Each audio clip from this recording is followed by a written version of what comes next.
Independent Senator Bernie Sanders is calling for the government to reopen as soon as possible, but he also says he will not vote for any government funding bill without a permanent fix for the so-called dreamers. And Senator Sanders joins me now. Senator Sanders, thanks so much for being here. Hours after the shutdown went into effect, the Trump campaign released a new web ad accusing the Democrats of being, quote, complicit in every murder committed by illegal immigrants. Take a look. President Trump is right. Build the wall. Deport criminals. Stop illegal immigration now. Democrats who stand in our way will be complicit in every murder committed by illegal immigrants. What's your response? You know, it is really unbelievable and so sad for our country that we have a president of the United States who says such nonsense and such outrageous statements. What we are talking about here now in terms of the dreamers is something that is supported, I think, in a recent poll in CNN by 84% of the American people. CBS, 87% of the American people say that these young people who came to this country at the age of 2 or 3 or 4, who are now working, 20,000 of them are teachers, they are in school, they are in the military, their legal status needs to be protected after Trump took it away in September. They need a path towards citizenship. That's not my view. That is the overwhelming view of the American people. And then you see a president put stuff like that on the air, trying to divide us up, trying to foment hatred.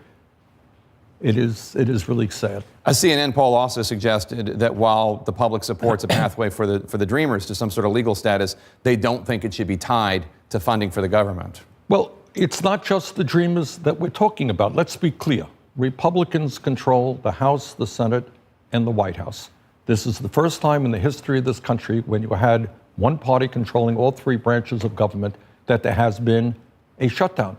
These guys, especially the president, are apparently incapable of governing. Listen to what the military, what the Department of Defense said just the other day in terms of the fact that we have not had a budget for the entire year. We are a $4 trillion government. We do not have an annual budget. This is from the Pentagon. We have been working under a continuing resolution for 3 years now. Our current CR expires tomorrow, January 19th. This is wasteful and destructive. We need a fully funded fiscal year 2018 budget or face ramifications for our military. End of quote. This is the military. They cannot continue to go month by month. I represent a state, Jake, where 25% of our people get their primary health care and dental care through community health centers. They have not been funded in 3.5 months. 10,000 people died last year because the Social Security Administration is not adequately funded and not able to process claims.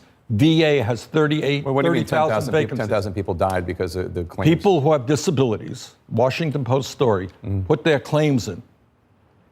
And while they were waiting for their claims to be processed much too slowly, they died. Okay, but that doesn't necessarily mean that the correlation is not causation. The correlation is that the Social Security Administration is grossly underfunded and understaffed, can't do the work that they are assigned to do. So let me ask you a question. In the White House briefing Friday, Director Mulvaney, who we had on the show earlier, he quoted you criticizing Republicans shutting down the government because they didn't get their way in a policy debate in 2013. Take a listen to what you said was the Republican mindset back in 2013. This is you. What they are saying to the American people tonight is, well, maybe we lost the presidential election. Maybe we lost seats in the Senate, lost seats in the House. It doesn't matter. We can now bring the government to a shutdown, throw some 800,000 hardworking Americans out on the street, and we are going to get our way no matter what. So Director Mulvaney is saying you're a hypocrite, that you were blaming the Republicans back in 2013 for what the Democrats and those who caucus with the Democrats are doing today. You don't get your way, and you're shutting down the government. First of all, what they were doing back then, as I think Mulvaney acknowledged on your show this morning, is they wanted to repeal Obamacare.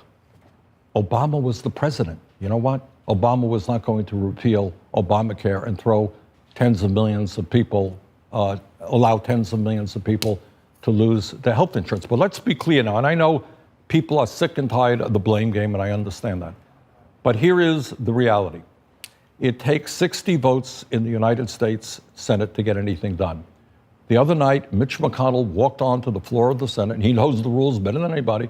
He did not have 60 votes. He barely had 50 votes. When you're in that situation, Jake, what it requires of what we should be doing is negotiating. All right, he doesn't have the votes that he needs. Let's sit down and talk. And by the way, we can move very, very rapidly. What I want to assure the American people is there a lot more agreement on this stuff than people think. For example, we need to adequately fund the Department of Defense and obviously non-defense spending. We need to deal after 4 months with the fact that we have not yet done disaster relief. There are tens of thousands of people in Puerto Rico. People are in Houston, Texas, who are still hurting from those hurricanes.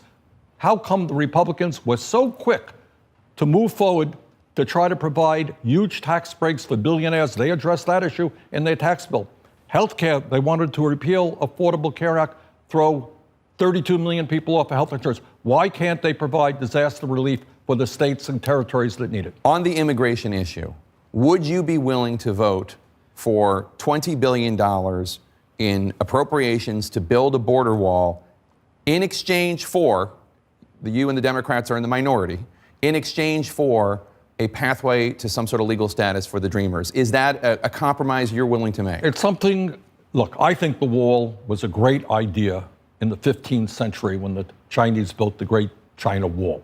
I don't think it makes a whole lot of sense now, but I'm willing to sit down in a room and do what the American people want. And what the American people want is to provide legal status to the Dreamers and a path towards citizenship. Let's sit down, let's do that. But that has to be passed. Let me say this. If we allow Trump to get away with what he did, and that is repeal the executive order on DACAs, and if these 800,000 people, young people, are subjected to deportation, this will be one of the ugliest stains in the history of the United States.